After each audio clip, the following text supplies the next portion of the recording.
এই উম্মত জাহান্নামে যাবে, পায়ে বেড়ি থাকবে না। এই উম্মত জাহান্নামে যাবে, গলায় শিকল থাকবে না। এই উম্মত জাহান্নামে যাবে, চেহারা কালো হবে না। অথচ জাহান্নামীদের চেহারা কালো হবে, এই উম্মতের চেহারা কালো হবে না। একজনের চেহারাও কালো হবে না। ফেরেশতা জিজ্ঞেস করবে, আল্লাহ চেহারা তো ঝকঝকে, গলায় নাই শিকল, পায়ে নাই বেড়ি, হাতে নাই হাত করি, এটা আবার কি পাঠায় দিলেন? তো আল্লাহ জবাব দিবে, আমার বন্ধুর উম্মত, খবর দাও। তো ফেরেশতা মালিক জিজ্ঞেস করবে, দারোগা হাত কড়ি নাই কেন?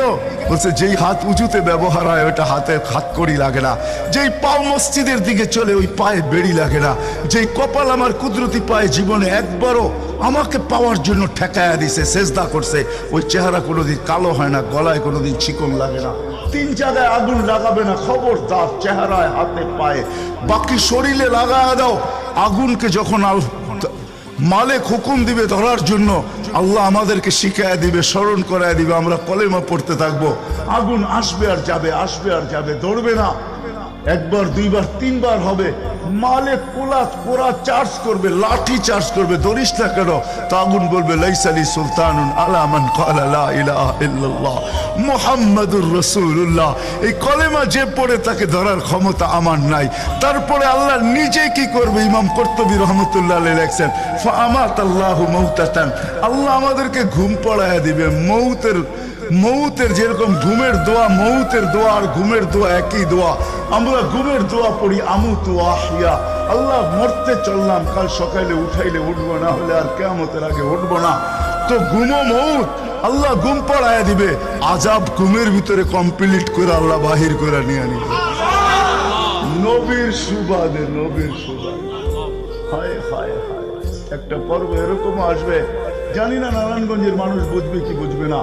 একটা পর্ব এরকমও আসবে, নবীর সুবাদে একটা পর্ব এরকমও আসবে, নবীর সুবাদে এরকম একটা পর্ব আসবে। আল্লাহ জিবরিলকে ডাইকা বলবে যে আরশের সাথে কান লাগাও।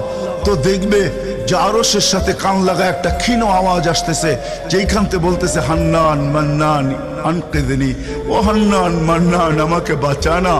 তো জিবরিল বলবে, বড় ক্ষীণ আওয়াজ, হান্নান মান্নান বলে বাঁচাইতে বলতেছে। বলছে, জিবরিল দৌড়ায় যাও, আমার বন্ধুর উম্মত আমাকে বাঁচানোর জন্য ডাকতেছে। জিবরিল যাবে দোজখের কাছে, মালিকের কাছে যাবে। মালিক লিস্টি দেখা বলবে, কেউ বাকি নাই, আখরাস তো সবাইকে বাহির করে দিছি। ফিরে আসবে, আবার শোনাবে, আবার যাবে, আবার ফিরত আসবে। তৃতীয়বার এসে আল্লাহর ঠিকানা বলে দিবে, যাও দোজখের ওই অথই তলদেশে যায় দেখো, কয়লার মতো কয়লা হইতে হইতে পোকার রূপ ধরে গেছে, উপরে পড়ে আছে, ওইখানে যে কান লাগাও। তো দুইজনে যে কান লাগাবে, তো দেখবে ওইখান থেকে ক্ষীণ আওয়াজ বাহির হইতেছে, ইয়া হান্নান ইয়া মান্নান আনকিদনি, ও হান্নান ও মান্নান আমাকে বাঁচা না। ওই আওয়াজ আল্লাহর আরশের সাথে এসে টক্কর মারবে, ওইখান থেকে উঠায় নিয়ে আসবে। বলবে, আমার বন্ধুর উম্মত উঠায় নিয়ে আস, আমি ওয়াদা করছি আমার বন্ধুকে রাজি করে ছাড়বো। আমি ওয়াদা করছি লা ইউখজিহি ফি উম্মতিক, তার উম্মতের ব্যাপারে আমি কপালে ভাঁজ পড়তে দিব না।